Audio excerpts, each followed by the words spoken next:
And I repeat, my personal opinion, my judgment, I am 100% against the use of artificial intelligence in any creative field.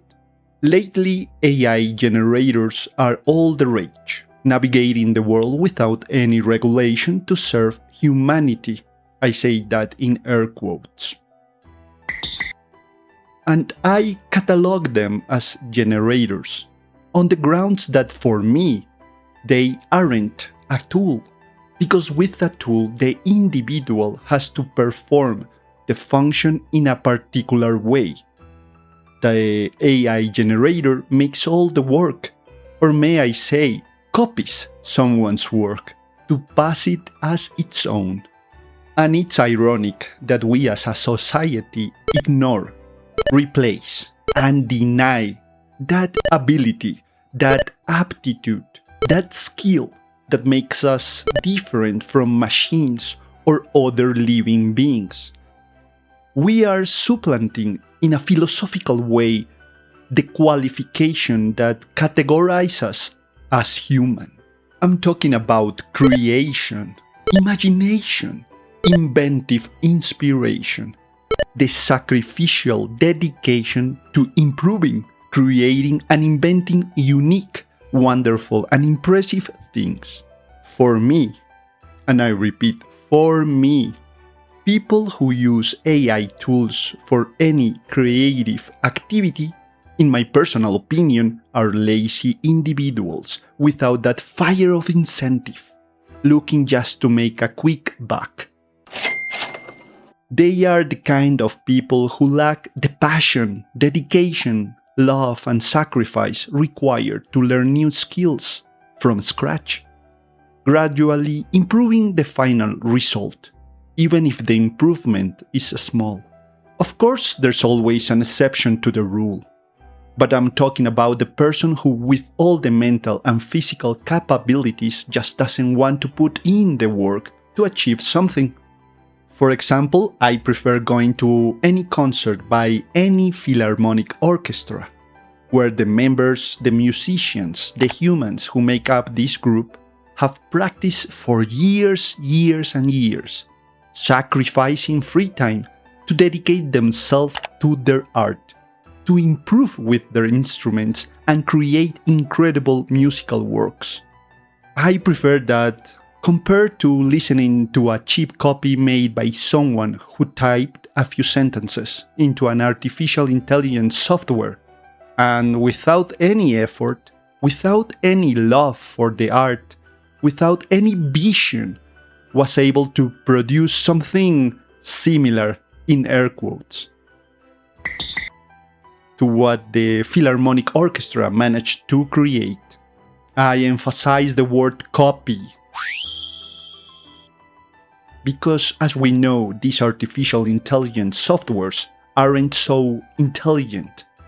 Rather, they should be called artificial copies. Because to generate their so-called results, this software had to literally copy any human creation floating around the World Wide Web. It's not yet a quantum artificial intelligence that creates original things through its own inspiration. That's why writers, musicians, filmmakers, illustrators, designers, painters, etc., everyone is starting to sue companies like OpenAI.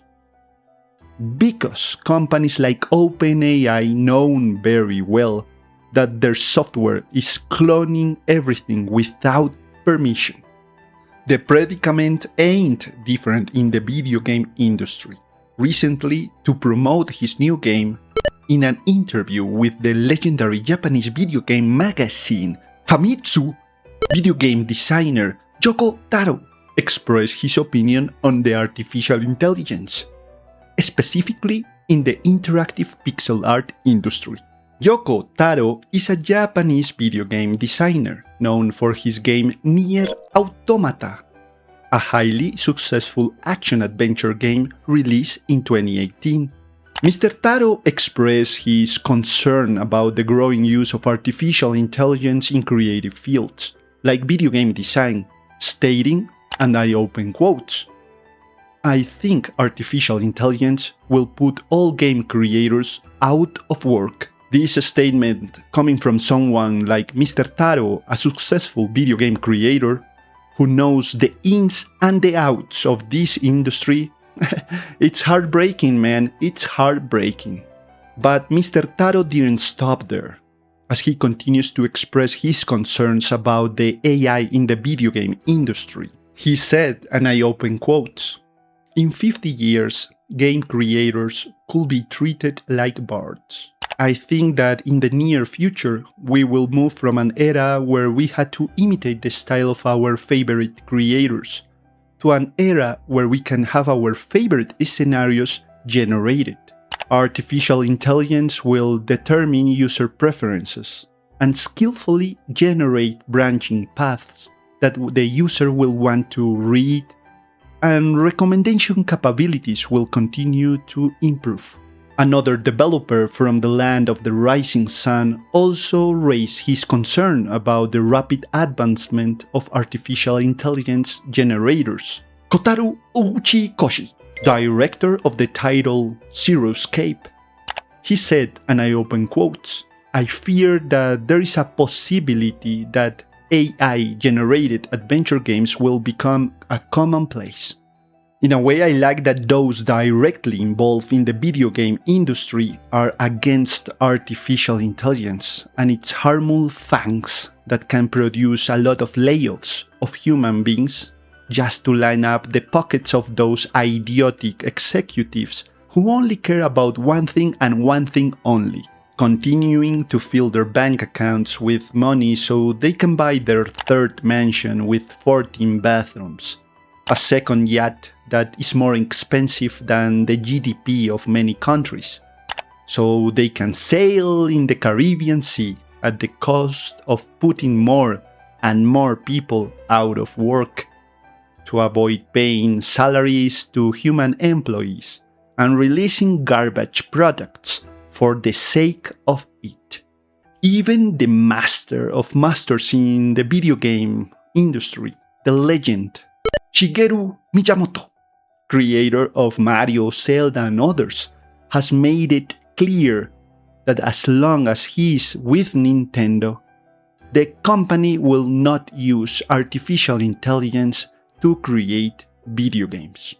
Apart from video games, in another sector that the AI is rotting everything, the legendary Japanese animator and illustrator Hayao Miyazaki, founder of Ghibli Studios, as well as the American writer George R.R. Martin, writer of the Game of Thrones books, have declared their total rejection of the AI slop garbage by these lazy generators. Even the movie director James Cameron, known from his films Aliens, Titanic, Avatar, and many more, in an interview said that he banned generative AI assets in his Avatar films. He said, I open quotes, "We honor and celebrate actors. We don't replace actors. You got generative AI where they can make up a character, they can make up an actor, they can make up a performance from scratch with a text prompt. It's like, no, that's horrifying to me." Well said, James. Also, this AI boom and its data centers are devouring natural resources for a technology we didn't need in any artistic field. A large data center needs up to 5 million gallons of water each day. That's what a small city of 50,000 Earthlings consume. The difference is the purpose of the consumption and its end goal. An AI data center also uses a lot of electricity to be capable of running. This building with its machines uses as much electricity as 100,000 households. That's mind-blowing. Likewise, these massive buildings need space, of course. They don't float in the air, so to build this enormous construction, they use a lot of land just to store machines. Another problem with these data centers when they are near to neighborhoods is the high-pitched noises they produce. They make people's life a living hell. In the end, as we can see, there's not much more to say about these AI data centers. These data centers are full of junk machines to make a few people even more rich.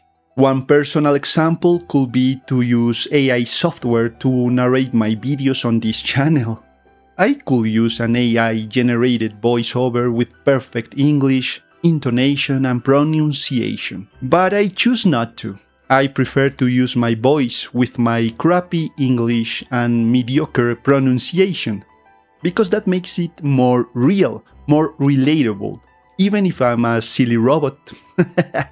Of course, I am practicing to improve my pronunciation so it can be more natural when I narrate one of my videos on this channel.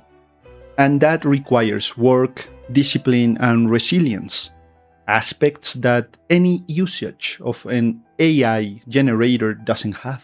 Sadly, the AI is here to stay in the artistic world, but fortunately, people are learning to discover and see when someone uses it on any project. And society is choosing to support ventures who are organically created.